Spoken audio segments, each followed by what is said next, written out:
Wow, guys, today was a productive day. I got a lot of stuff done. Everything is checked off my to-do list. Or is it? I'm just kidding, it is. But should I be using a to-do list? Should you be using a to-do list? Honestly, here's a little secret. No, you shouldn't.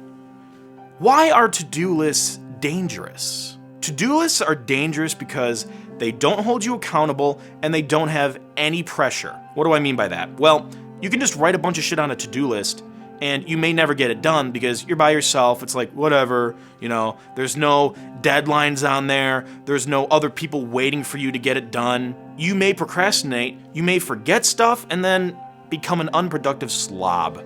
Hey, don't feel bad. I have dealt with this too, and I'm trying to get better at it. So you may be asking, well, where should I put all of my tasks? Use a calendar. And here's why.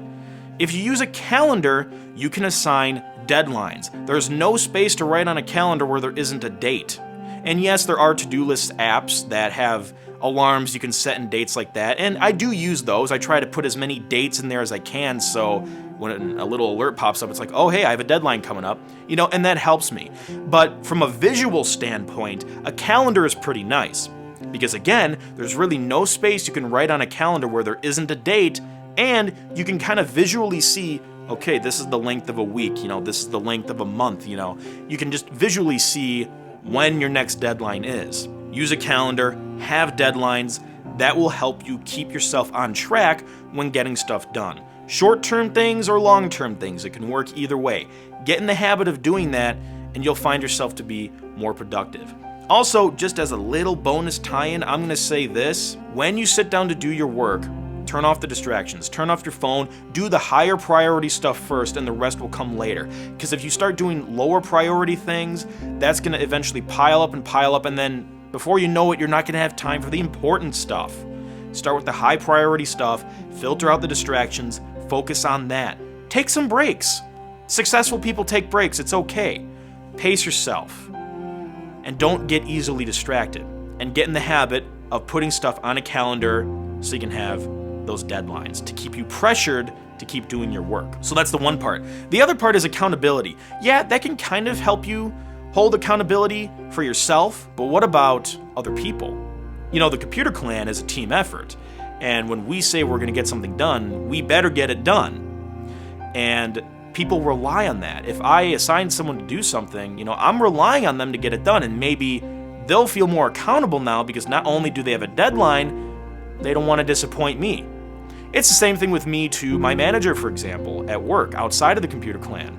Here's a deadline. Well, okay, I want to keep myself accountable. I don't want to miss that deadline, but I also don't want to piss him off and, leave him in the dark because he probably needs something I need to get done so he can continue his work. I'm just a piece of the puzzle, but without it, everything doesn't work. So maybe surround yourself with a group of people. Maybe work on projects in groups. Maybe you're working on something by yourself, but maybe just publicly post, hey, this is when I'm going to get this done. Maybe put a future deadline out saying, hey guys, I'm going to release this 2 months from now.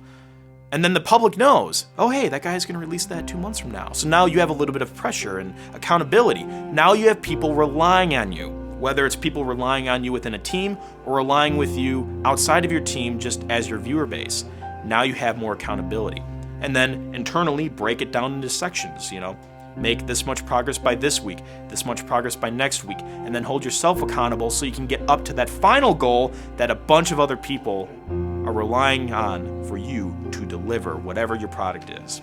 So surround yourself with people, whether it's people in your team or in your viewer base or both, and use a calendar, not a to-do list. You will find yourself being a lot more productive if you practice that and get in the habit of that. I've noticed that for me. Heck, I still have to work on it, but I have noticed progress, no doubt.